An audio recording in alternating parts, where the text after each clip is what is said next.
So happy here tonight. The tummies are full. Yes, they are. Yeah, always are happier when your tummy's full. And we're here tonight to meet Troy Kelly, Yes. who sculpted Serena. Stand up, Troy. Of homes where? In Delta? Waco. In Waco? And all the impurities that came through. Of course, the water meters had destroyed you probably. Well, Lonnie Edwards has an old barn out here near Salado. Come up here. He had acquired these water meters somehow or other. So this was my first casting bronze. So he talked me into, said, well, we could use these water meters and it'll be fine. And it did. It worked for, we put her in the water in 1985, and she's been in there, and she's really survived 4 or 5 major floods now. So she survived all those floods, but on this last one, just all the gravel really pitched a great deal. So what we're trying to do is raise funds to have her recast in silicone bronze, which is a higher quality bronze. So that's the purpose of the fundraising in Salado. And so what else? Well, you didn't tell him that you almost caught Lonnie's barn on fire. We were out there, and he had a roof a little bit taller than this, and we're burning into a furnace that melts the bronze and melts the wax out. And so we looked up, and sure enough, we set the rafters on fire. We had to stop everything, and we got garden hoses and stuff like that. And then after we got to soak down really well, we went back to work and finally got her cast. And I think we had 10 different molds of her because of the way she's constructed. She is life-size, although she looks a little bit smaller in the creek, but she is life-size. And a lot of people asked me, said, who posed for that? And I said, well, they had 4 different models, but the fish part was my ex-wife.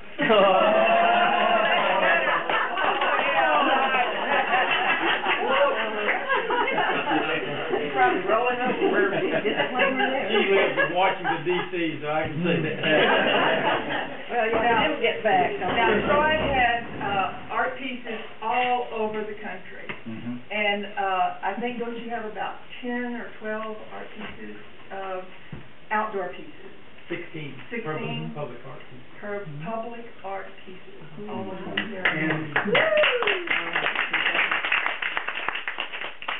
And the present thing that I'm working on is 5 November Memorial for the shooting at Fort Hood. They chose my design. It's going to be erected near the Civic Center and in front of the Shiloh Hotel that's in Columbia.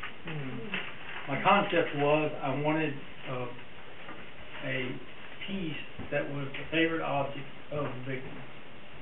So we've asked the 13 families to submit the favorite object of the victim. I take those and cast them in bronze, or do a mold, do a clay, cast it in bronze. It's going to be mounted on a 4-foot by 18 by 18 triangle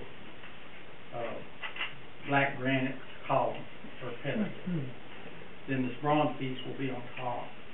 We've gotten everything from a Scooby-Doo, a young woman, to a laptop, to baseball caps, to books, to stethoscopes, to coffee mugs. And I really wanted this to be able to show that people that came to the memorial knew that these people were truly people. And so that's the present project I'm working on. Now, Troy has lived in this area since 1984. And at one time, Troy decided that Tablerock needed an outdoor movie. And so Denver and Troy built a screen and put, I think it was gesso, you know, that you put on the canvas, thing on over that, and they set up this big old screen. screen out here and had the outdoor movies, and they decided that it should be the best movies, top 10 movies in the world. And they were great. They were great. But God intervened, and a big storm came along and tore up that screen. And they thought, I think, was that the last of it? You decided that... We'd completed the series by the time that happened. Perfect. Well, God's on our side. He likes for the top 10. He likes But, so Troy has been associated with Tablerock for many, many years and has helped Tablerock grow.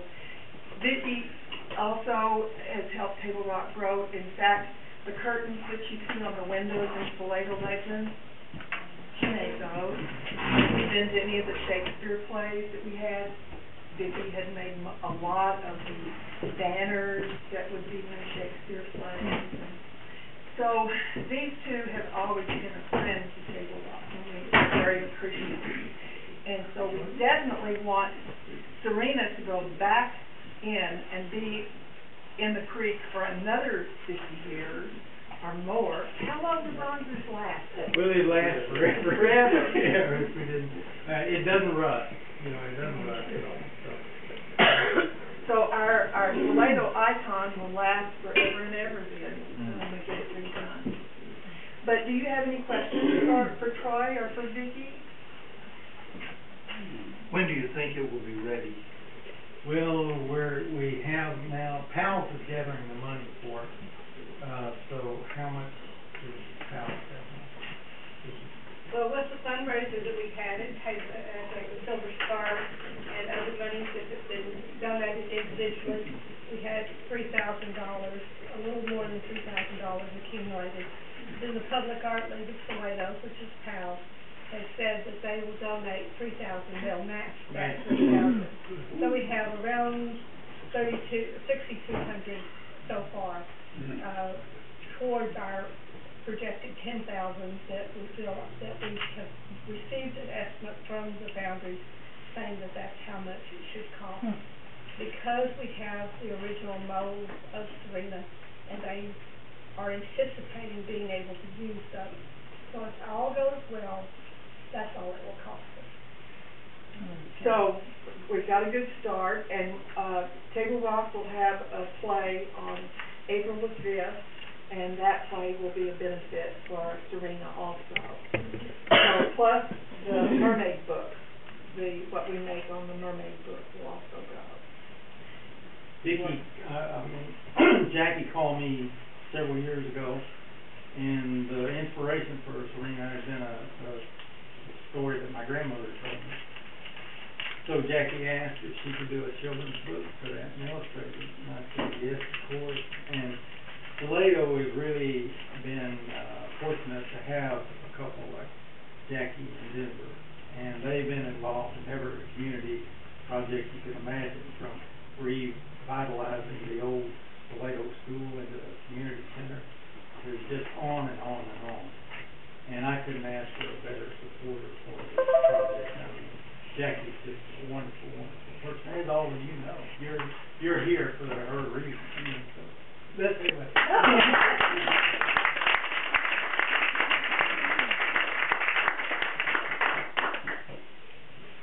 Well, we also have some other honored guests here tonight, and we have at least two of the students from Salado High School who entered the Mermaid Poetry Contest, and out of 84 entries, these two were first and second place.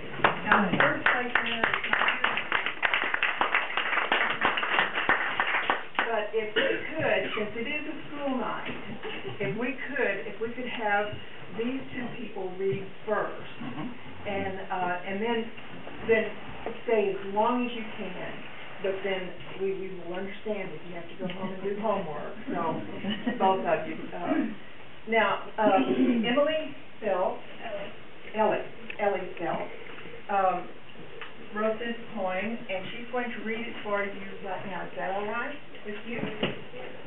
Stand up there on the stage if you don't mind. You don't have to project so people can hear you way back here.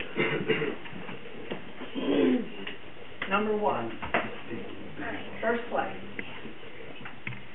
Serene Serena by Ellie Phelps. Her hair is lengthy as the waters swish, her moccasin shoes and leather shift. Of her pure beauty, both inside and out, made her famous all throughout. She came of age and attracted many a suitor, none of which were appealing to her. But only one changed her mind, yet his decision was to decline. She fled broken-hearted towards the river. A shaman appeared which gave her a shiver. He inquired of her if her love was so true. She said, no one could help, not even you. That is not true, for I can give you your wish. And all, she replied, but you are just a shaman fish. This is the price you must pay. Every full moon you must swim my way. Take on my aquatic form, but do not grieve, for when dawn approaches, you may take your leave. But if anyone shall see you whilst in your form, you will forever be transformed. Serena returned, determined to wed. Happy and gleeful, their love was to never go unsaid. Every full moon she honored her word. On the last night of her promise, a pain stirred. A hook was buried deep in her tail. Her husband approached the river, only to see scales. Serena screamed in awful terror. In this form she would be the eternal bearer. Never to be seen again, Serena's tears forever flow. As Salado Creek grows and grows.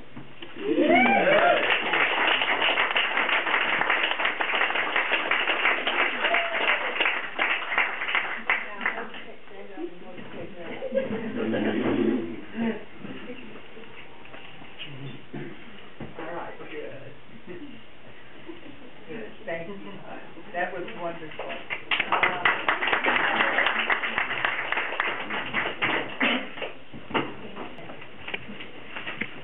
Okay, Serena Salado. Down below the waters, the creek holds a surprise from the tears of Serena that fell from her eyes. A magical spell was cast into the air to grant the wish she only cared. The wise catfish told her what to do if she wanted the Indian brave to love her true. She had to swim with the fish one day, as a mermaid creature of each month and play. It was only to last a year, under each full moon where no one was near. But one night her husband awoke, and searched for her to see her heart broke. Salty tears fell from her eyes. She wasn't to be seen, she realized. She was now stuck as the mermaid forever. The wise catfish claims her, however. They say her tears fill Salado Creek. She cries and cries for the love she seeks.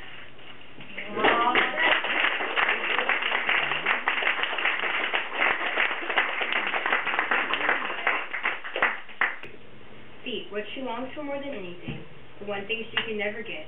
Love, her life, all traded away. Serena. Hold on.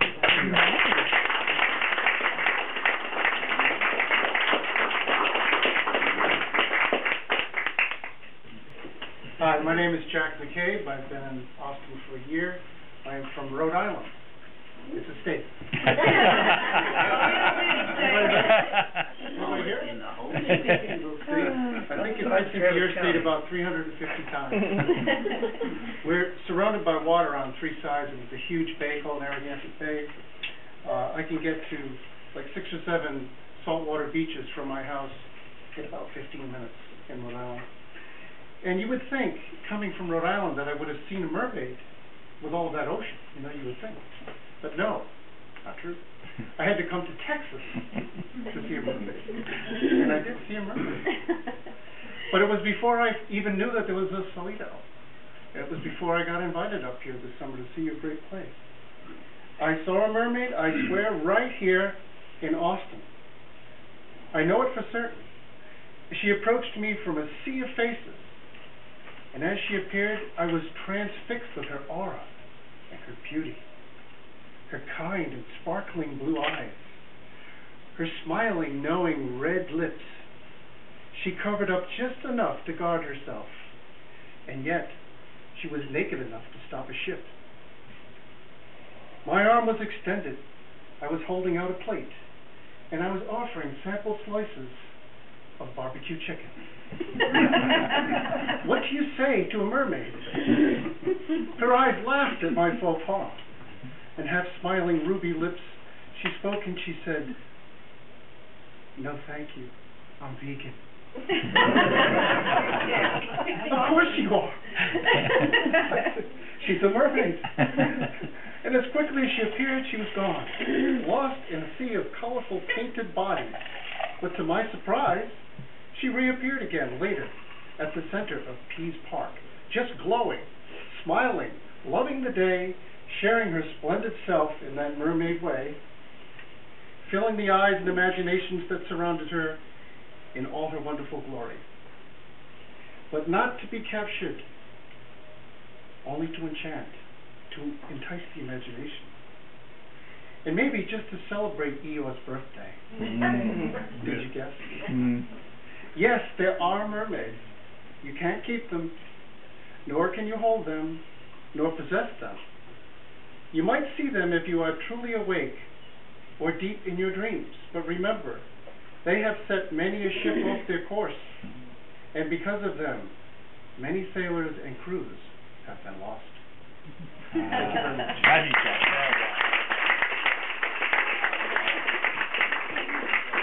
I forgot to mention one of the traditions of the Tablerock Poetry Festival is that there are paper and pencils over there to be writing while you're listening.